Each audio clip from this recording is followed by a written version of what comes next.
സ്വന്തം കൺമുന്നിൽ വെച്ച് ആരെങ്കിലും പെൺമക്കളോട് മോശമായി പെരുമാറിയാൽ ഒരു പിതാവിനും സഹിക്കാനാവില്ല. കൊല്ലം ആയൂരിൽ മകളോട് മദ്യപസംഘം മോശമായി പെരുമാറുന്നു. ഇക്കാര്യം ചോദിക്കാൻ ചെന്ന അച്ഛനെ അവർ വളഞ്ഞിട്ട് ആക്രമിച്ചു. തൊട്ടു പിന്നാലെ ആ പിതാവ് ജീവനൊടുക്കി. സംഭവത്തിൽ 5 പേർക്കെതിരെ ജാമ്യമില്ലാ വകുപ്പ് പ്രകാരം പോലീസ് കേസെടുത്തിട്ടുണ്ട്.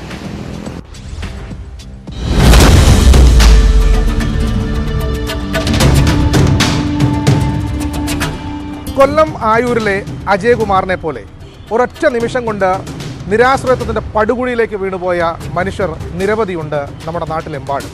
ഇത് തുടങ്ങുന്നത് കഴിഞ്ഞ 18-ാം തീയതി ബുധനാഴ്ച വൈകുന്നേരമാണ്. അജയകുമാർ തൻ്റെ മകളെ വിളിച്ചുകൊണ്ട് ട്യൂഷൻ കഴിഞ്ഞ് ട്യൂഷൻ ക്ലാസ്സിൽ നിന്ന് മകളെ വിളിച്ചുകൊണ്ട് വീട്ടിലേക്ക് വരികയാണ്. വീടിന് സമീപത്തെത്തുമ്പോൾ 5 പേരടങ്ങുന്ന മദ്യപസംഘം അവിടെ ഇരിക്കുകയാണ്. അവർ മദ്യപിക്കുകയാണ്. ഈ മദ്യപ്രസംഗം പൊടുന്നനവേ ഈ മകളുടെ പേര് ചൊല്ലി ചില വൃത്തികെട്ട കമൻറ്റുകൾ, ചില തമാശകൾ, ചില അനാവശ്യങ്ങൾ പറയുകയാണ്. ഏത് പിതാവിനും ആ നിമിഷം എന്ന് പറയുന്നത് ഒരു കാരണവശാലും സഹിക്കാൻ പറ്റാത്തതാണ്. പക്ഷേ മദ്യപരുടെ മുമ്പിൽ വെച്ച് തിരിഞ്ഞു നിന്ന് അവർക്കെതിരെ ആക്രോശിക്കാനോ എന്തെങ്കിലും പറയാനോ പ്രതികരിക്കാനോ അജയകുമാർ തയ്യാറാവുന്നില്ല. തൻ്റെ മകളെ സുരക്ഷിതമായി വീട്ടിനകത്തെത്തിച്ച ശേഷം അജയകുമാർ ഈ മദ്യപസംഘത്തിന് അടുത്തേക്ക് ചെല്ലുന്നു. അവിടെ ചെന്ന് എന്തുകൊണ്ട് നിങ്ങളിങ്ങനെ പെരുമാറി എന്ന് അജയകുമാർ ചോദിക്കുകയാണ്. ഈ ചോദ്യം കേട്ടതും ക്ഷുഭിതരായ മദ്യപസംഘം, 5 പേരടങ്ങുന്ന മദ്യപസംഘം അജയകുമാറിൻ്റെ നേർക്ക് ചാടി വീഴുന്നു. അജയകുമാറിനെ പൊതിരെ തല്ലുന്നു. തിരിച്ചു തല്ലാനാവാത്ത വിധം ക്രൂരമായി അജയകുമാറിനെ തല്ലുന്നു. അജയകുമാറിൻ്റെ ശരീരമാസകലം പരുക്കേൽക്കുന്നു, മുഖത്ത് പരുക്കേൽക്കുന്നു. ഉടുമുണ്ടടക്കം അഴിഞ്ഞു വീണിട്ടും നിരന്തരം തുടർന്ന മർദ്ദനം അവസാനിപ്പിക്കാൻ ഈ മദ്യപസംഘം തയ്യാറാവുന്നില്ല.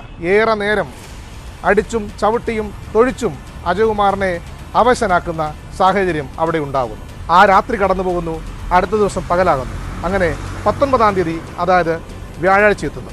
അന്ന് രാത്രി 9 മണിക്ക് വീടിനോട് ചേർന്നുള്ള ചായ്പിൽ അജയകുമാറിനെ തൂങ്ങി മരിച്ച നിലയിൽ ബന്ധുക്കൾ കണ്ടെത്തുകയായിരുന്നു.